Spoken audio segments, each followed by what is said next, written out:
कल की वीडियो आप लोगों ने देख लिया था मानवी? नहीं, मैंने आज ही ज्वाइन की। मानवी मानवी आपने देख लिया था कल? हाँ भैया देखी है। ओके, प्रैक्टिस की थी उसके बारे में? हाँ ठीक है, तो कल हम लोगों ने टेबल देख लिया था, पिक्चर देख लिया था, क्लिप आर्ट देख लिया था, और आज हम लोग देखेंगे शेप्स के बारे में। ये शेप्स हैं, आप लोग स्क्रीन पर दिखाई पड़ रहे होंगे। ये इंसर्ट टूल के अंदर है। इलस्ट्रेशंस में इंसर्ट टूल्स को 7 भागों में डिवाइड किया गया है। पहला जो है वो पेजेस था, दूसरा टेबल्स, फिर इलस्ट्रेशंस, फिर लिंक्स,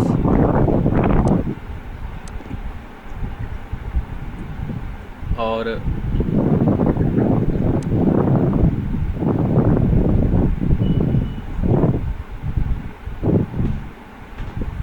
अभी जो है उसके बाद लिंक्स, फिर हेडर एंड फुटर, फिर टेक्स्ट, फिर सिंबल्स। तो हम लोग अभी पढ़ रहे हैं इलस्ट्रेशंस। इंसर्ट में इलस्ट्रेशंस टूल्स को पढ़ रहे हैं। कल हमने इसमें पिक्चर और क्लिप आर्ट देख लिया था, आज हम शेप्स देखेंगे।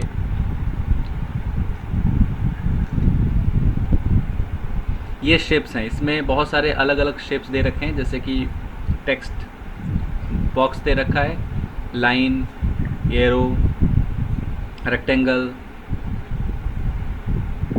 सर्कल, इस तरह के बहुत सारे शेप्स दे रखे हैं। अगर हमें इनमें से कोई भी बनाना हो तो हम लोग इसको लेकर के बना सकते हैं। सबसे पहले इसमें टेक्स्ट बॉक्स देखेंगे। टेक्स्ट बॉक्स को मैंने क्लिक किया, उसके बाद से टेक्स्ट बॉक्स जो है टेक्स्ट बॉक्स जो टूल हमको मिल गया। अब इसको ड्रैग करके मैं जो है ड्रॉ कर लूँगा। मैंने ड्रैग किया और ये टेक्स्ट बॉक्स जो है बन गया। टेक्स्ट बॉक्स का मतलब होता है एक बॉक्स जिसके अंदर हम लोग कुछ लिख सकते हैं और उसको डिज़ाइन दे सकते हैं। टेक्स्ट बॉक्स का मतलब होता है एक ऐसा बॉक्स जिसके अंदर हम कोई भी टेक्स्ट लिख सकते हैं और डिज़ाइन दे सकते हैं उसको। जैसे मान लीजिए कि मैंने यहाँ पर कुछ लिखा हुआ है, बहुत सारी चीज़ें मैंने लिखी है, और मुझे एक टेक्स्ट बॉक्स बनाना है इसके नीचे अलग लिखने के लिए। तो मैंने यहाँ पर शेप्स पे गया और टेक्स्ट बॉक्स को लेकर के इसे ड्रैग एंड ड्रॉ कर लिया। मान लीजिए इतना बड़ा मुझे टेक्स्ट बॉक्स दिखाना है। अब इसमें मैं कुछ भी लिखूँगा वो इसके अंदर ही रहेगा, ठीक है।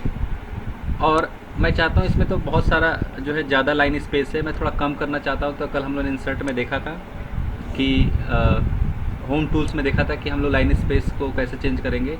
यहाँ पर उसका ऑप्शन है और इसको हम लोग जो है 1 पे कर लेंगे और यहाँ पर हम यहाँ से रिमूव कर देंगे। जब हमने रिमूव कर दिया तो लाइनिंग का जो स्पेस है वो कम हो गया। हमने ये होम टूल्स के अंदर देखा था कल परसों, ठीक है। अब देखो, जब हमने टेक्स्ट बॉक्स लिया, टेक्स्ट बॉक्स के अंदर हमने कुछ भी लिखा और मैं इसको डिज़ाइन देना चाहूँ, तो मैंने बोला था कि कोई भी आप शेप्स ले रहे हो या टेबल ले रहे हो या क्लिप आर्ट ले रहे हो या पिक्चर ले रहे हो, अगर कुछ भी आप ड्रॉ करेंगे MS वर्ड में तो उसको फॉर्मेट करने के लिए एक टूल आपको मिलेगा। फॉर्मेट करने के लिए टूल मिलेगा आपको। आप जब उसके ऊपर क्लिक करेंगे तब होगा। जब जैसे कि मैंने यहाँ पर बॉक्स के अंदर क्लिक किया तो यहाँ पर फॉर्मेट का टूल ओपन हो गया। यहाँ पे देखिए फॉर्मेट टूल्स सारे, और बॉक्स के बाहर अगर क्लिक करूँगा तो फॉर्मेट टूल्स गायब हो गया। मैंने इसमें बॉक्स के अंदर क्लिक किया, फॉर्मेट टूल्स खुल गया और यहाँ पर बहुत सारे डिज़ाइन दे रखी हैं अलग अलग। अगर मैं चाहता हूँ कि इस तरह का डिज़ाइन लेना चाहता हूँ तो ले सकता हूँ, और जो भी डिज़ाइन मुझे सिलेक्ट करना है टेक्स्ट बॉक्स को डिज़ाइन देने के लिए मैंने सेलेक्ट कर लिया। मैं चाहता हूँ शेप को थोड़े दूसरे कलर से फिल करूँ, दूसरे कलर से फिल कर सकता हूँ। मैं चाहता हूँ टेक्स्ट को ग्रेडियंट से फिल करूँ तो ग्रेडियंट से फिल कर सकता हूँ। मैं चाहता हूँ टेक्स्ट को टेक्सचर से फिल करूँ तो टेक्सचर से फिल कर सकता है। अलग अलग डिज़ाइन रखी हैं। टेक्सचर्स के अंदर जो है पत्थर का, लकड़ी का, और जो है फ्लोर का बहुत सारे डिजाइनिंग अलग अलग डिज़ाइन होते हैं। तो टेक्सचर्स के अंदर से हम वहाँ से ले सकते हैं। मैंने मान लीजिए ये टेक्सचर ले लिया, फिर ये, या फिर ये ले लिया, फिर ये ले लिया, कोई भी ले लिया, ये मान लीजिए ले लिया, तो उस तरह से वो हो जाएगा बॉक्स का डिज़ाइन। अब मैं चाहता हूँ बॉक्स का जो है आउटलाइन, यहाँ से बॉक्स का आउटलाइन देना है मुझे किसी कलर में।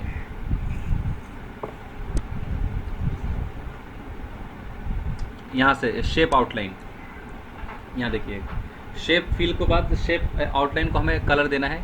मान लीजिए येलो कलर देना चाहता हूँ, येलो कलर हो गया। ग्रीन कलर देना चाहता हूँ, ग्रीन कलर हो गया, है ना। या फिर रेड कलर देना चाहता हूँ, रेड कलर हो गया। तो बॉक्स को आउटलाइन दे सकते हैं। तो टेक्स्ट बॉक्स जो होता है इंसर्ट टूल्स के अंदर इलस्ट्रेशंस में आपको मिलेगा शेप्स के अंदर। जब आप टेक्स्ट बॉक्स का इस्तेमाल करते हैं, मान लीजिए कोई आप फॉर्मेट तैयार कर रहे हैं, कोई लेटर बना रहे हैं, कोई बुक लिख रहे हैं, कुछ भी आप कर रहे हैं, उसमें आपको एक ऐसा बॉक्स चाहिए जो अलग से दिखे, उसके अंदर लिखा होना चाहिए, कुछ लिखा हो, आप लिखना चाहते हैं, उसके अंदर डिजाइन अलग हो, तो टेक्स्ट बॉक्स को लेकर के ड्रॉ कर सकते हैं और इस तरह से डिजाइन दे सकते हैं। अब टेक्स्ट बॉक्स के अंदर मैं चाहता हूँ कि जो हमारा टेक्स्ट है, जो हमने लिखा है, उसको अलग फॉर्मेट में देना चाहता हूँ। तो यहाँ पर फ़ॉन्ट का अलग अलग फॉर्मेट दे रखा है। टेक्स्ट बॉक्स के अंदर के जो फ़ॉन्ट है उसके लिए ये फॉर्मेट दे रखा है। मैं किसी फॉर्मेट को चूज़ कर सकता हूँ और चूज़ करके टेक्स्ट का फॉर्मेट चेंज कर सकता हूँ मैं यहाँ से। ये देखिए, तो इस तरह से टेक्स्ट का फॉर्मेट भी चेंज किया जा सकता है।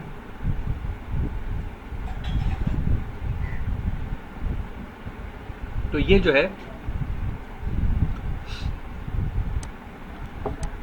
है आपका टेक्स्ट बॉक्स का है। अगर आपको किसी पेज के ऊपर अलग से टेक्स्ट लिखना है तो आप टेक्स्ट बॉक्स बना करके लिख सकते हैं। फिर इंसर्ट में चलते हैं, फिर हम लोग शेप्स के अंदर चलते हैं। सबने टेक्स्ट बॉक्स देख लिया, बना लेंगे टेक्स्ट बॉक्स। अब ये लोग, आप लोग बना लेंगे टेक्स्ट बॉक्स। यस भैया बना लेंगे। बिल्कुल, इसको प्रैक्टिस कीजिएगा। टेक्स्ट बॉक्स किस लिए इस्तेमाल होता है, मैंने क्या बताया?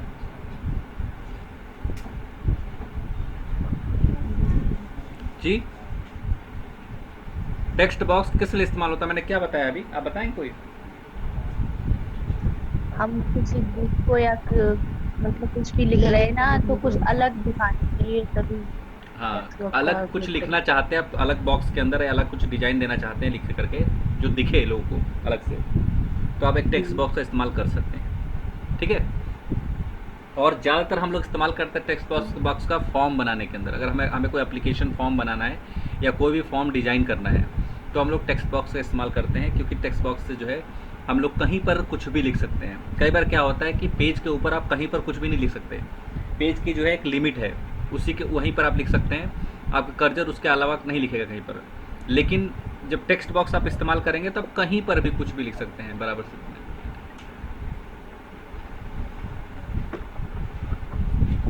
ठीक है, जी। ओके। आइए हम लोग आगे देखते हैं। इस तरह से बहुत सारे शेप्स हैं यहाँ पे। मान लीजिए मुझे लेना है ये रेक्टेंगल, ये ले सकता हूँ, या फिर मुझे यहाँ पर एक सन लेना है, इस पर क्लिक करके मैंने ड्रॉ कर दिया और इस सन का आ गया। इस तरह से जब इस पर क्लिक करूँगा तो इसके लिए फॉर्मेट खुल जाएगा। कोई भी फॉर्मेट हो इसमें हम बना सकते हैं। इसको हम लोग फिल कर सकते हैं अलग अलग कलर से। इसमें हम लोग आउटलाइन दे सकते हैं अलग अलग, जहाँ कोई भी आउटलाइन नहीं देना है हम नहीं दे सकते, जो भी आपको लगता है कि आपको करना है। ठीक है।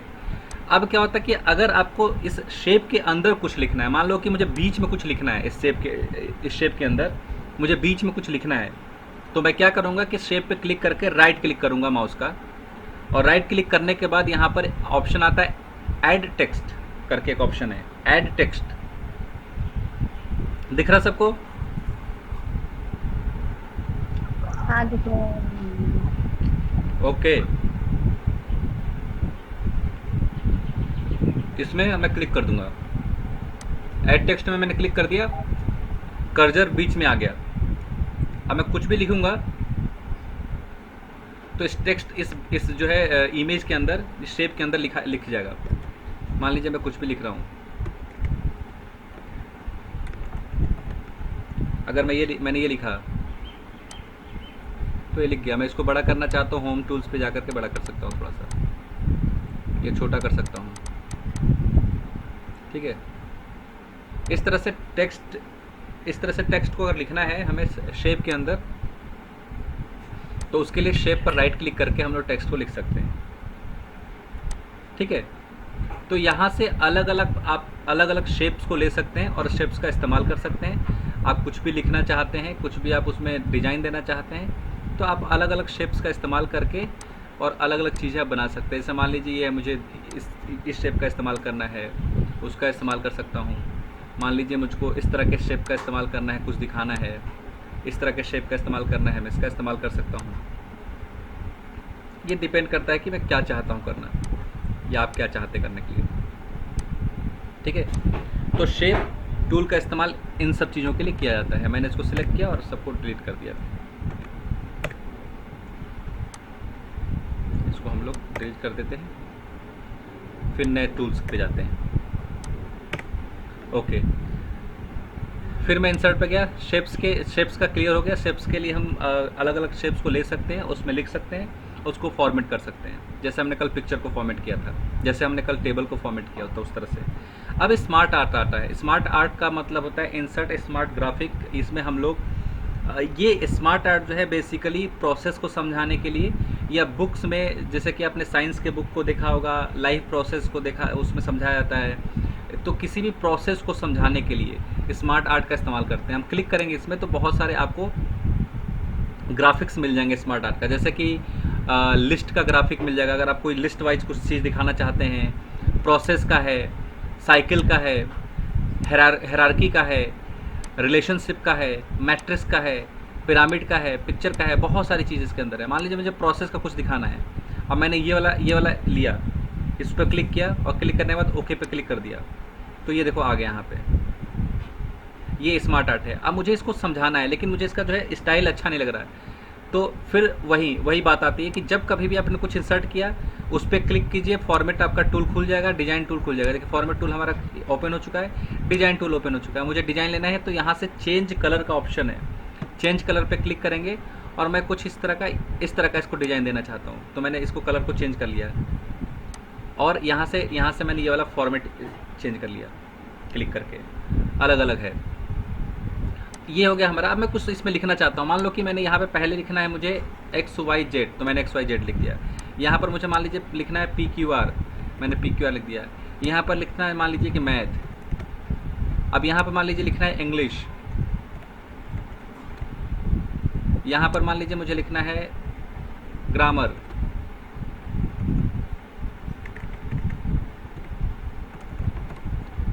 यहाँ पर मुझे मान लीजिए लिखना है लिटरेचर,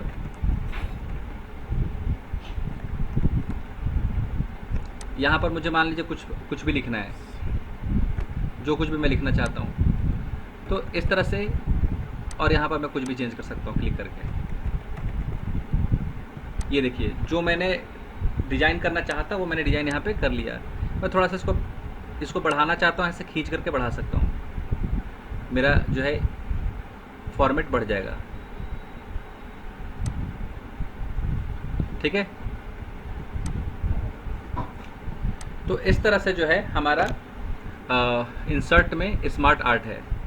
फिर मैंने क्लिक किया इसके ऊपर, राइट क्लिक किया और टेक्स्ट रैप करके हम लोग जो है कल जैसे हम लोग इमेज को देख रहे थे, टेक्स्ट रैप करने के लिए कि अगर इमेज को मूव करना, मान लीजिए कि मुझे इसको मूव करना है, अब ये मूव नहीं हो रहा, मैं बार बार इसको ड्रैग कर रहा हूँ लेकिन ये जो है मूव नहीं हो रहा, मैं ड्रैग करने की कोशिश कर रहा हूँ लेकिन ये मूव नहीं हो रहा। तो मैंने क्या करना है मुझे कि मैं इस पर राइट क्लिक करूँगा, टेक्स्ट रैप टेक्स्ट में जाऊँगा, इसको थ्रो कर दूंगा या टाइट कर दूंगा। उसके बाद से जब मैंने क्लिक कर दिया फिर मैं इसको मूव कर सकता हूँ, ये कहीं भी मूव हो सकता है। ठीक है, यहाँ तक क्लियर हो गया? यहाँ तक क्लियर है? जी। ओके, तो स्मार्ट आर्ट जो है वो ज़्यादातर बुक लिखने के समय में, या कुछ आप ऐसा प्रेजेंटेशन देना चाहते हैं जिसमें कि आप कुछ समझाना चाहते हैं, जैसे लिस्ट के द्वारा या प्रोसेस के द्वारा या साइकिल के द्वारा या हायरार्की के द्वारा या रिलेशनशिप के द्वारा। अब मान लीजिए कि मुझे हायरार्की के द्वारा कुछ समझाने की कोशिश करना है, तो कैसे समझाने की कोशिश? मान लीजिए कि मैं चाहता हूँ कि मैं अपने घर के जो मेरे घर के लोग हैं उनका जो है उनके पिताजी का इस तरह से मैं दिखाना चाहता हूँ हायरार्की में, तो मैं स्मार्ट आर्ट में जाऊँगा, उसके बाद से हायरार्की में जाऊँगा और जाने के बाद मान लीजिए मैंने यहाँ पर क्लिक किया और क्लिक करके मैंने इसको सेलेक्ट कर लिया, अब ये आ गया। अब इसमें मैंने डिज़ाइन थोड़ा सा बदल दिया, कोई भी एक डिज़ाइन ले लेता हूँ मैं तो थोड़ा अच्छा लगे। उसके बाद से मैंने मान लीजिए कि कोई हैं, जैसे कोई राम हैं, उनके 2 बेटे हुए जैसे श्याम हुए, है ना, फिर लक्ष्मण हुए, ऐसा कुछ भी मुझे समझाना है। उसके बाद से इंश्याम के 2 बेटे हैं, लक्ष्मण के 1 बेटे हैं, इस तरह से हम कुछ इसको समझा सकते हैं। तो इस तरह से हम लोग को जो है फैमिली ट्री बनानी है तो हम लोग इसका इस्तेमाल कर सकते हैं। तो स्मार्ट आर्ट का जो है प्रेजेंटेशन देने के लिए बुक्स में देना हो या फिर किसी भी डॉक्यूमेंट में, कंपनी में आप कुछ प्रेजेंटेशन देना चाहते हो और आप चाहते हैं कि आप कुछ जो है प्रोसेस के द्वारा या फिर हायरार्की के द्वारा या फिर लिस्ट के द्वारा आप कुछ समझाना चाहते हैं अपने क्लाइंट को या फिर अपने बॉस को, ठीक है, तो हम लोग स्मार्ट आर्ट का इस्तेमाल कर सकते हैं यहाँ पे, ठीक है। अब जैसे कि आप लोगों ने मैथ में देखा होगा इस तरह की चीज़ें, ये पाई चार्ट बोलते हैं इसको। पाई चार्ट से हम कुछ समझाना चाहते हैं, प्रेजेंटेशन दिखाना चाहते हैं तो हम दिखा सकते हैं। तो इस तरह से स्मार्ट टूल का इस्तेमाल किया जाता है। बहुत सिंपल है, जिस तरह से आप लोग शेप का इस्तेमाल कर रहे थे, क्लिप आर्ट का इस्तेमाल कर रहे थे, उसी तरह से हम लोग को स्मार्ट आर्ट का भी इस्तेमाल करना है। यहाँ तक क्लियर है सबको? यहाँ तक सबको क्लियर है? यस, क्लियर है। कोई सवाल पूछना है? नहीं। किसी को भी अब तक कोई सवाल पूछना है?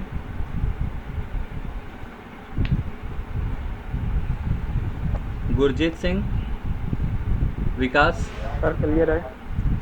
विकास नहीं सर, क्लियर है सर, क्लियर। ओके। तो ये जो स्मार्ट आर्ट है, स्मार्ट आर्ट का इस्तेमाल हम लोग इस पर्पस से करते हैं, ठीक है। जब हम लोग कुछ भी बना रहे होते हैं, ऑफिस में डॉक्यूमेंट तैयार कर रहे होते हैं, तो हम खुद समझना है कि कौन सा टूल इस्तेमाल करूँगा तो ज़्यादा अच्छा लगेगा, है ना। हमारे पास शेप्स भी हैं, हमारे पास पिक्चर का भी इस्तेमाल कर सकते हैं, स्क्रीनशॉट है, लेकिन हम खुद समझना है कि क्या इस्तेमाल करूँगा तो ज़्यादा अच्छा लगेगा। सारे टूल्स को चलाने हैं, सारे टूल्स का इस्तेमाल करना हमें बस आना चाहिए और फॉर्मेट जो है उसके हिसाब से हम तैयार कर सकते हैं, लेकिन हमें खुद सोचना होगा कि ये वाला टूल ज़्यादा इसमें काम अच्छा करेगा। तो इसलिए गलत टूल इस्तेमाल करेंगे तो हमारा काम बढ़ जाएगा। मैं इसको डिलीट कर देता हूँ, ठीक है। अब ये चार्ट का है, ये चार्ट वाला जो है ये मैं तब समझाऊंगा जब एक्सेल हम लोग पढ़ेंगे, ठीक है। एक्सेल में जब हम लोग क्लास ले रहे होंगे तब चार्ट का इस्तेमाल करेंगे, क्योंकि ये एक्सेल से जुड़ा हुआ है। स्क्रीनशॉट आपको इंसर्ट करना है, आप स्क्रीनशॉट इंसर्ट कर सकते हैं। जैसे कि मान लीजिए कि मुझे इस चीज़ का ये देखिए, हम जैसे क्लिक किया, स्क्रीनशॉट आ गया मेरा उसका, ठीक है। तो क्लिक करके हम लोग स्क्रीनशॉट ले सकते हैं यहाँ से, है ना। जो विंडोज़ दिख रही है मेरी वहाँ पर अवेलेबल विंडो है, उसका हमने स्क्रीनशॉट यहाँ पर क्लिक किया और स्क्रीनशॉट यहाँ पर आ गया।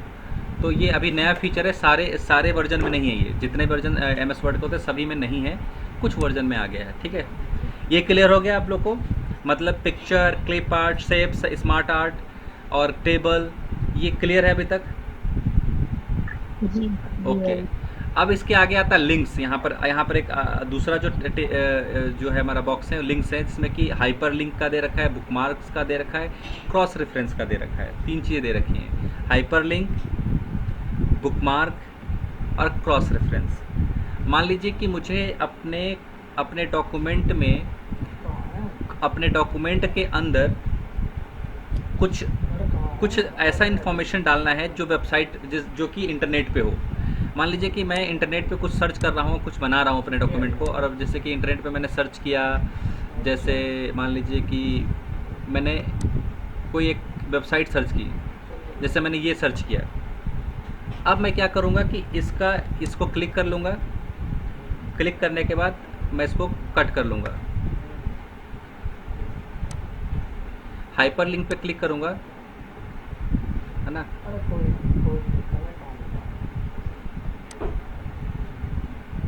हाइपर लिंक का मतलब होता है कि मुझे किसी चीज़ को लिंक करना है ताकि वहाँ पर क्लिक करके दूसरी चीज़ दिखी जा सके, ठीक है। चलिए मैं इसमें जो ऑप्शन है उनको समझाता हूँ, ठीक है। पहले हाइपर लिंक पे मैंने क्लिक किया और मान लीजिए कि मुझे जो है कोई फाइल है जिसको मुझे क्या करना है कि लिंक देना है। अब मैं यहाँ पर गया प्लेस इन दिस डॉक्यूमेंट, या फिर क्रिएट न्यू डॉक्यूमेंट, या फिर एग्जिस्टिंग फाइल और वेब पेज, मैंने क्लिक किया यहाँ पे। अब मान लीजिए कि यहाँ पर जो है बहुत सारी चीज़ें हैं, ब्राउज पेजेस हैं। मान लीजिए कि यहाँ पर एक बहुत सारी लिस्ट दे रखा है, मैं कोई एक चीज़ को क्लिक कर लूँगा, जैसे मैंने इसको क्लिक कर लिया, है ना। ब्राउज्ड पेजेस का मतलब जो जो पेजेस मैंने ब्राउज किया है उसमें से कोई एक पेज मुझे सेलेक्ट करना है, सेलेक्ट कर लिया और सेलेक्ट करने के बाद मैंने इसको ओके कर लिया। तो देखिए यहाँ पर हाइपर लिंक बन करके आ गया। अब जो है इसको सेव कर लेंगे। अगर हम लोग सेव कर लेंगे और सेव करने के बाद इसको कोई खोलेगा, दूसरा कोई भी व्यक्ति खोलेगा इस पेज को, तो वो हाइपर लिंक को देखने पाएगा। देखिए फाइल मैंने सेव कर लिया था, मैं इसको क्लिक करके ओपन करता हूँ फिर से। अब जब कोई भी इसको खोलेगा तो यहाँ पर क्लिक करते ही वो जो है उस पेज पर पहुँच जाएगा। जब दूसरा इसको खोलेगा, सेव करके मैं भेजूँगा और जैसे वो क्लिक करेगा उस पेज पे वो पहुँच जाएगा। इसको बोलते हैं हाइपर लिंक। इसको क्या बोलते हैं?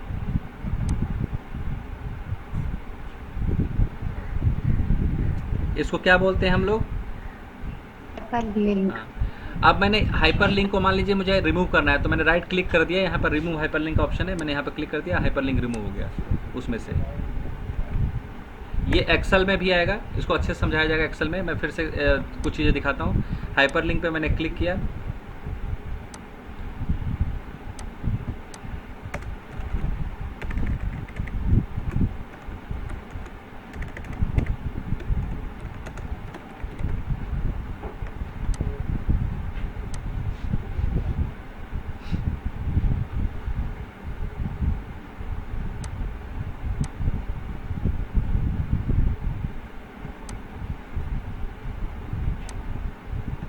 देखिए मैंने क्या किया कि यहाँ पर लिखा क्लिक हियर। क्लिक हियर लिखने के बाद मैंने उसको सिलेक्ट किया।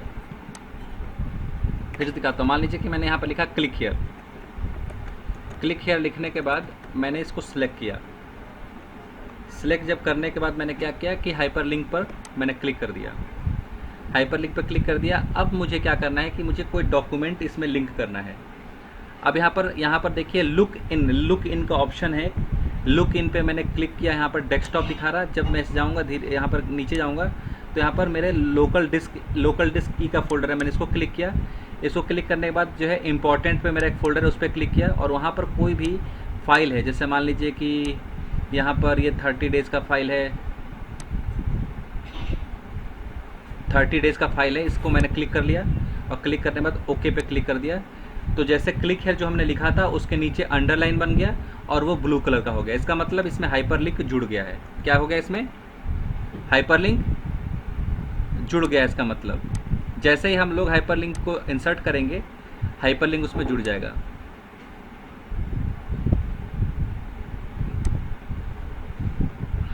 ठीक है।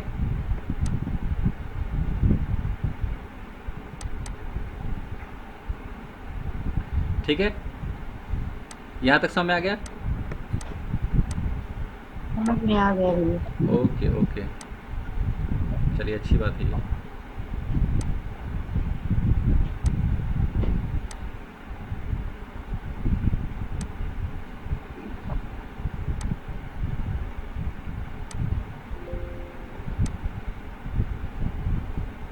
देखिए अब मैं आपको इसको समझाता हूँ कि ये मोस्टली किस तरह से काम करेगा।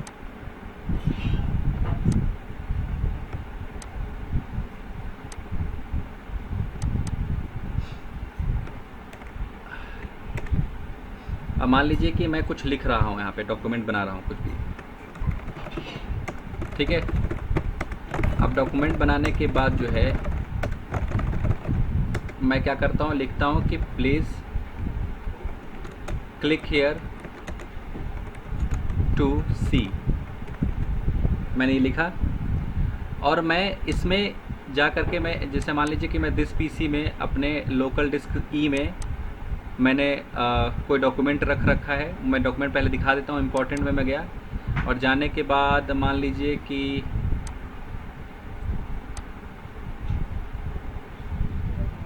ये डॉक्यूमेंट मान लीजिए कि मैंने ये डॉक्यूमेंट मुझे इंसर्ट करना है, ये वाला डॉक्यूमेंट, और इसका नंबर है, मैंने यहाँ पर अपना फाइल देख लिया, क्या नाम है इसका,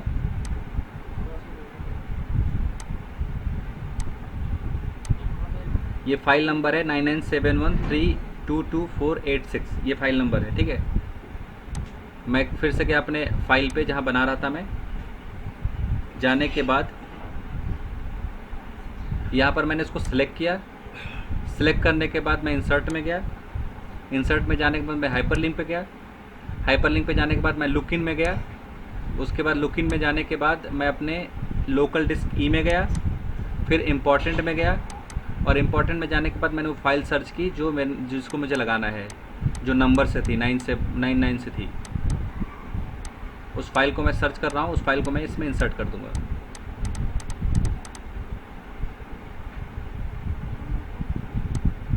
वो ये वाला यहाँ पर फाइल दे रखी है, ये वाली मान लीजिए फाइल में क्लिक करता हूँ और इसको ओके करता हूँ, तो यहाँ पर प्लीज़ क्लिक हियर टू सी जो है वो ब्लू कलर से हो गया, अंडरलाइन हो गया। अब मैं क्या करूँगा कि अगर मैं इस फाइल को सेव करता हूँ MS वर्ड का, तो फाइल पे क्लिक किया मैंने, सेव एज पर क्लिक किया मैंने, और सेव एज पर क्लिक करने के बाद यहाँ पर सेव एज टाइप में क्लिक किया मैंने, और उसके बाद से यहाँ पर PDF में मैंने क्लिक कर दिया और उसको फाइल को मैंने सेव कर दिया PDF फॉर्मेट में, PDF फॉर्मेट में सेव कर दिया। अब मैं चाहता हूँ ये डेस्कटॉप पे अपने मैंने फाइल सेव कर रखा है, फाइल नाम से ये PDF मैंने सेव कर दिया था जो आया है। देखिए जो चीज़ हमने बनाई थी PDF में आ गया, यहाँ पर लिखा हुआ प्लीज़ क्लिक हियर टू सी। अब मैं जब इस पर क्लिक करूँगा तो ये अलाउ करने के लिए बोलेगा, अलाउ करने के बाद यस करूँगा तो जो मैंने फाइल सेव की थी वो यहाँ दिखने लगी उस लिंक में, यानी मुझे फोल्डर में नहीं जाना पड़ा, मुझे यहीं से जो है वो फाइल को देखने का रास्ता मिल गया। तो इसको बोलेंगे हाइपर लिंक। क्या बोलेंगे इसको? Hyper link.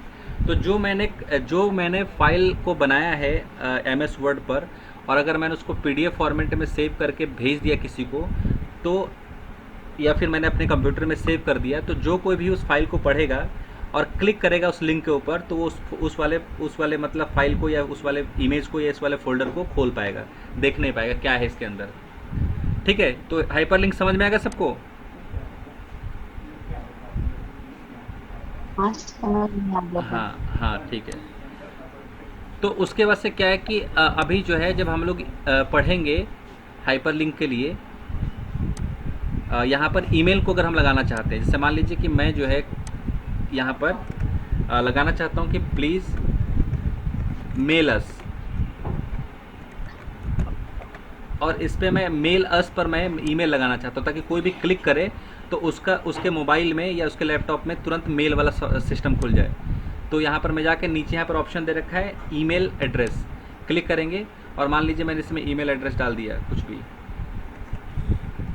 जिसमें कि लोगों को ईमेल करना है।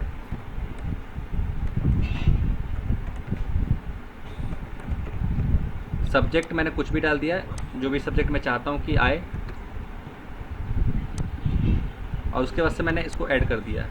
तो देखिए मेल अस जो है वो अंडरलाइन और जो है ब्लू कलर में हो गया। अगर मैं इसको सेव करूँगा PDF फॉर्मेट में, सेव करूँगा अगर इसको PDF फॉर्मेट में, और मैं देखूँगा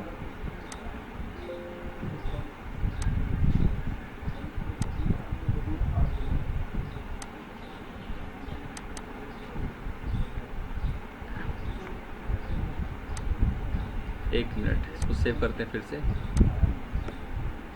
इसको जा करके सेव एज से हम लोग को PDF में जाते हैं और इसको नाम देते हैं मान लीजिए फाइल 2, और इसको हम लोग डेस्कटॉप पे सेव कर लेते हैं।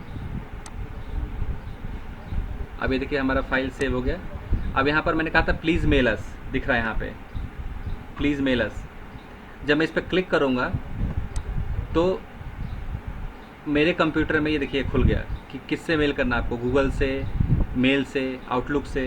अगर मान लीजिए मैं गूगल से खोलना चाहता हूँ और ओके करना चाहता हूँ तो गूगल स्टार्ट हो जाएगा, आप यहाँ से मैं जाके मेल कर सकता हूँ अपना। ठीक है, ये देखिए। तो इस तरह से क्या है कि हम लोग लिंक अप कर सकते हैं। जब यहाँ पर कोई क्लिक करेगा तो अपना वहाँ पर गूगल पे जा कर के अपना मेल खोलेगा, जैसे मेल पे क्लिक करेगा अपना वो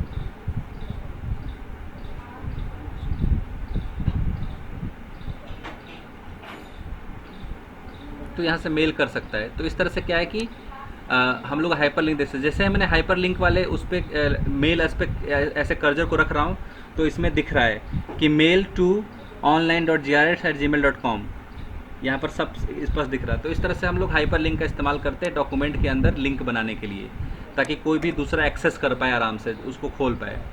ठीक है, इतना क्लियर हो गया सबको?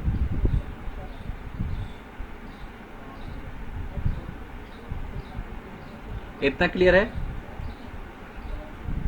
मानवी? ओके।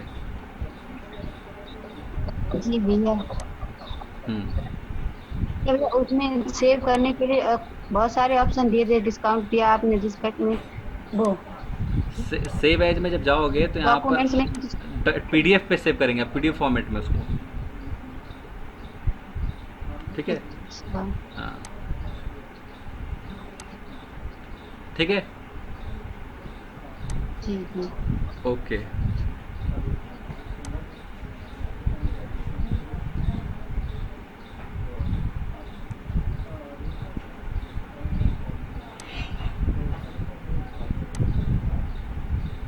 क्लियर हो गया आप लोग को?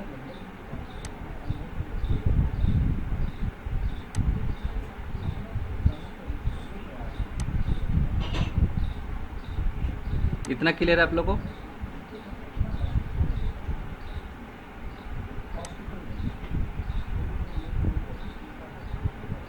ठीक है, अब मैं इसको डिलीट करता हूँ। अब जो है हम लोग बातचीत करेंगे, इसके बाद से लास्ट टूल पे बातचीत करते हैं। यहाँ पे आज के लिए लास्ट जो टूल है वर्ड आर्ट, यहाँ पे इस साइड में है। बाकी फिर हम लोग हेडर फुटर कल पढ़ेंगे, पूरा हेडर फुटर और पेज नंबर का अलग सीक्वेंस है। यहाँ पर दे रखा वर्ड आर्ट करके, वर्ड आर्ट से हम लोग जब क्लिक करेंगे इसमें तो हम लोग अलग अलग डिज़ाइन में फॉर्मेट को हेडिंग्स को बना सकते हैं। जैसे मान लीजिए मुझे इससे बनाना है, मैंने क्लिक किया, अब यहाँ पर लिख रहा है कि योर टेक्स्ट हियर। मान लीजिए मैं कुछ लिखना चाहता हूँ,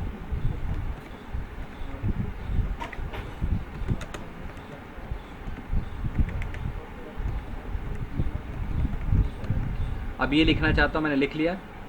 इसके बाद से जैसे ही मैंने इस पर यहाँ पर क्लिक किया, यहाँ पर फॉर्मेट खुला हुआ है, मैं इसमें भी फिल कर सकता हूँ या फिर उसका डिज़ाइन को चेंज कर सकता हूँ। ठीक है, टेक्स्ट के डायरेक्शन में चेंज कर सकता हूँ टेक्स्ट का।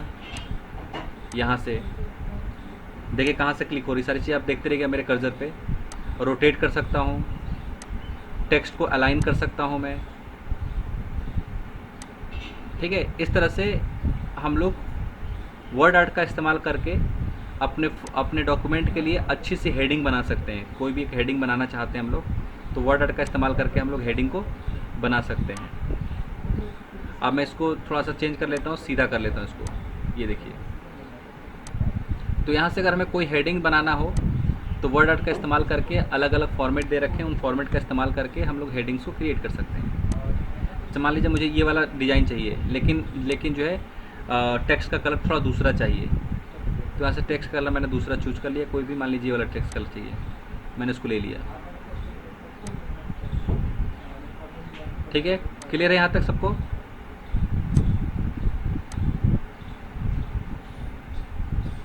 तो यहाँ पर हम लोग फॉर्मेट में जितने भी फॉर्मेट होते हैं, चाहे वो टेक्स्ट बॉक्स का फॉर्मेट हो, पिक्चर का फॉर्मेट हो, पिक्चर को छोड़ के टेक्स्ट बॉक्स का फॉर्मेट हो, चाहे इसका फॉर्मेट हो, सारे फॉर्मेट आपको सेम मिलेंगे। उसमें शेप फिल के लिए होगा, आउटलाइन के लिए होगा, इफेक्ट के लिए होगा। अगर इफेक्ट देना चाहते हैं, शेडो, रिफ्लेक्शन, कुछ भी आप यहाँ से देना चाहते हैं दे सकते हैं, बहुत ईजी है। 3D का देना चाहते हैं 3D दे सकते हैं इसमें, इस तरह से 3D दे सकते हैं। तो ये हमारा इंसर्ट में हमने देखा वर्ड आर्ट। ठीक है, वर्ड आर्ट देख लिया आप लोग ने? हेलो, ठीक है, ये देख लिया भैया। ओके, इसकी प्रैक्टिस कर लीजिएगा। अभी टाइम है, हम लगता है कि कुछ चीज़ और बता सकते हैं, तो हम लोग आइए बात करते हैं कुछ चीज़ों पर। आज हमने देखा है शेप्स के बारे में, स्मार्ट आर्ट के बारे में, हाइपरलिंक के बारे में। अब हम हेडर फुटर भी आज ही देख लेते हैं क्योंकि समय है इतना बताने के लिए। तो हेडर फुटर जो है, हेडर का मतलब होता है हेडिंग यानी सबसे टॉप पर, और फुटर का मतलब होता है फुट यानी नीचे, सबसे नीचे। देखो जब मैंने हेडर पे क्लिक किया तो इसका मतलब ऊपर की जो हेडिंग के बारे में है, और फुटर मतलब नीचे की हेडिंग के बारे में। पेज नंबर, आप हर एक पेज पे नंबर डालने के बारे में, ठीक है। तो अगर मान लीजिए कि आप कोई डॉक्यूमेंट बना रहे हैं जिसमें कि आपको कोई भी हेडिंग चाहिए जो हर एक पेज पे अपने आप ही आ जाए, अगर आप कोई डॉक्यूमेंट बना रहे हैं जिसमें आप चाहते हैं कि हेडिंग जो है अपने आप हर एक पेज पे आ जाए, तो आप हेडर का इस्तेमाल करेंगे। और अगर आप फुटर पे चाहते हैं कि बॉटम पे पेज के नीचे अपने आप कोई हेडिंग आ जाए, तो फुटर का इस्तेमाल करेंगे। अब मान लीजिए मैंने हेडर का इस्तेमाल किया, हेडर का जैसे मैंने क्लिक किया और मैं चाहता हूँ कि कोई जो है इस तरह के फॉर्मेट में नाम आए। जैसे मान लीजिए मैं चाहता हूँ यहाँ पर हर पेज में नाम आए और ईयर आए। अब इस पे जब बना दिया तो यहाँ पर लिखा है क्लोज हेडर एंड फुटर, मैंने क्लिक कर दिया। अब जो है हेडर फुटर बन गया। अब जब मैं कुछ भी लिखूँगा और लिखने के बाद इसको पेज को मैं जब दूसरे पेज पे जाऊँगा, जब दूसरा पेज में जाऊँगा, जैसे दूसरे पेज पे मैं आया तो यहाँ पर देखिए यहाँ भी हेडिंग में वो चीज़ लिखी हुई है। 2 पेजेस बन चुके हैं, एक पहले पेज पे भी वही चीज़ लिखी है ऊपर हेडिंग में, और दूसरे पेज पे भी वही चीज़ हेडिंग में हमारी लिखी हुई है। तो ये है हमारा हेडर फुटर, हेडर है, ठीक है।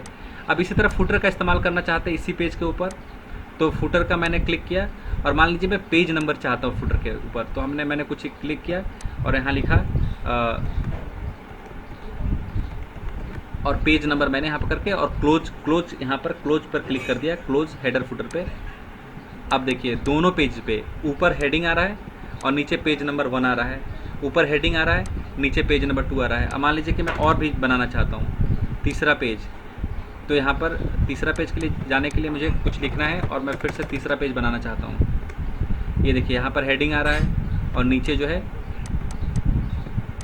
3rd पेज आ रहा है। इस तरह से हेडर फुटर जो इस्तेमाल करते हैं अगर आप कोई डॉक्यूमेंट बना रहे हैं जिसमें बहुत सारे पेजेस लगने हैं, नंबर के हिसाब से आपको पेजेस लगाने हैं, और आप चाहते हैं कि हर एक पेज पर सेम हेडिंग आए, लास्ट में कॉर्नर पर हर एक पेज पर लास्ट में सेम हेडिंग आए, तो आप हेडर और बॉटम में भी कुछ आप लगाना चाहते हैं तो फुटर, हेडर और फुटर का इस्तेमाल कर सकते हैं। तो जो जितने भी पेज आप उस डॉक्यूमेंट के अंदर बनाएंगे, उस फाइल के अंदर बनाएंगे, सेम हेडिंग आपको दिखाई पड़ेगी, आपको बार बार हेडिंग डालने की ज़रूरत नहीं पड़ेगी। इसलिए इसका इस्तेमाल करते हैं, हेडर और फुटर का इस्तेमाल करते हैं हेडिंग और बॉटम में हेडिंग डालने के लिए। इतना क्लियर है? ये एक बात बताओ जी जैसे कि हेडर का उपयोग फर्स्ट पेज में किया, हाँ अब लिखते सेकंड पेज में कर लिया, हाँ। अब बाई चांस मुझे हेडिंग चेंज करनी है तो ये सेकंड पेज में जो जी रूट्स लिखा है उसे कट कैसे करेंगे? नहीं, आप जो है हेडर में जो है आप उसको इस्तेमाल करिए। देखिए यहाँ पे ये डबल क्लिक करेंगे ना, जैसे मान लीजिए कि आपको चेंज करने तो हम डबल क्लिक से चेंज कर सकते हैं। अब हेडिंग में यहाँ पे चेंज करूँगा कुछ भी तो दोनों पेज, तीनों पेज में वही चीज़ इफेक्ट आ जाएगा। अब मैंने फिर क्लोज कर दिया क्योंकि ये देखिए यहाँ पर भी वो कट गया। आप समझ रहे बात को मैं कह रहा हूँ?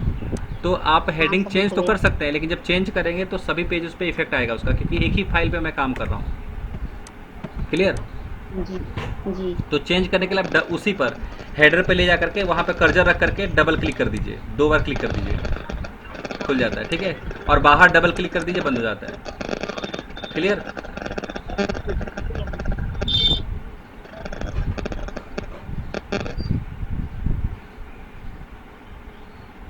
ठीक है। तो ये हेडर फुटर का इस्तेमाल हमने सीख लिया आज। वर्ड आर्ट का इस्तेमाल सीख लिया। टेक्स्ट बॉक्स तो हमने देख ही लिया था, वहाँ भी टेक्स्ट बॉक्स था, यहाँ भी टेक्स्ट बॉक्स है। यहाँ पर कुछ टेक्स्ट बॉक्स स्टाइल में दे रखा हुआ है, जैसे हमने शेप में देखा था, हम खुद उसको ड्रॉ कर रहे थे। यहाँ पे ऑलरेडी स्टाइल में कुछ टेक्स्ट बॉक्स दे रखे हैं जिनका हम इस्तेमाल डायरेक्ट कर सकते हैं, हमको डिजाइन करने की ज़रूरत नहीं है। तो इंसर्ट में ही लास्ट में ये टूल दे रखा है, यहाँ टेक्स्ट बॉक्स करके ऑप्शन है, यहाँ से क्लिक करेंगे तो बहुत सारे टेक्स्ट बॉक्स दे रखे हैं जिनको हम लोग इस्तेमाल कर सकते हैं। ये देखिए बहुत सारे टेक्स्ट बॉक्स पहले ही दे रखे हैं जिनको हम इस्तेमाल कर सकते हैं और करके बना सकते हैं टेक्स्ट बॉक्स। डिजाइन करने की ज़रूरत नहीं पड़ेगी। ये बहुत सारे टेक्स्ट बॉक्स यहाँ दे रखे हैं, तो ये प्री मेड है। शेप वाले टूल से हम लोग जो टेक्स्ट बॉक्स बना रहे थे वो उसको हम लोग खुद डिजाइन करेंगे, लेकिन ये प्री मेड है। जैसे ये मैंने क्लिक किया, आ गया। तो कई बार हमको डिज़ाइन करने की ज़रूरत नहीं पड़ेगी, हम लोग चाहते हैं कि टेक्स्ट बॉक्स लेना चाहते हैं तो यहाँ पर टेक्स्ट बॉक्स से टेक्स्ट बॉक्स ले सकते हैं। क्लियर? इतना क्लियर हो गया? क्लियर हो गया भैया। हाँ, तो हम लोग ने देख लिया इंसर्ट के अंदर table, picture, clip art, shapes, smart art, ठीक है, hyperlink, header footer, page number, text box और वर्ड आर्ट। कल हम लोग देखेंगे कवर पेज बनाना, सिंबल्स लगाना, इक्वेशंस लिखना, ये सारी चीज़ देखेंगे। और डेट एंड टाइम, सिग्नेचर वगैरह का इस्तेमाल करना। वगैरह सिग्नेचर का इस्तेमाल इसलिए नहीं करते क्योंकि हम लोग को हमारे पास सर्विस नहीं इसकी, तो इसलिए सिग्नेचर इस्तेमाल नहीं करेंगे हम लोग। डेट एंड टाइम लगाएंगे, इक्वेशन सिंबल लगाएंगे और कवर पेज लगाएंगे। तो कल हम लोग इसमें इंसर्ट के सारे टूल्स में ये जो बाकी टूल्स रहेंगे कल हम लोग करेंगे इसको। उसके बाद से ये हमारा इंसर्ट टूल खत्म हो जाएगा। फिर हम लोग होम टूल और इंसर्ट टूल का इस्तेमाल करके कुछ फॉर्मेट बनाएंगे, कुछ पेजेस बनाएंगे, ठीक है। जैसे फॉर्म डिजाइन करना, रिज्यूम डिजाइन करना, ठीक है, लेटर डिजाइन करना, बुक फॉर्मेटिंग करना, इस तरह से कुछ चीज़ें हम लोग बनाएंगे। उसके बाद हम लोग पेज लेआउट देखेंगे, फिर उसके बाद से रेफरेंसेस, मेलिंग और इसके बाद से हमारा MS वर्ड खत्म हो जाएगा, ठीक है। तो यहाँ तक क्लियर है? यहाँ तक कोई क्वेश्चन है किसी को?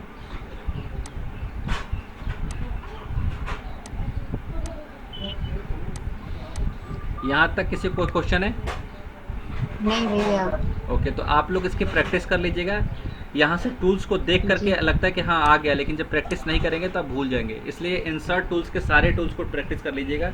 यहाँ पर आप टेबल को इंसर्ट करना सीख लीजिए घर पे अपने प्रैक्टिस करके। फिर पिक्चर इंसर्ट करना, क्लिप आर्ट इंसर्ट करना, शेप इंसर्ट करना, स्मार्ट आर्ट इंसर्ट करना, फुटर हेडर लगाना, हाइपरलिंक लगाना।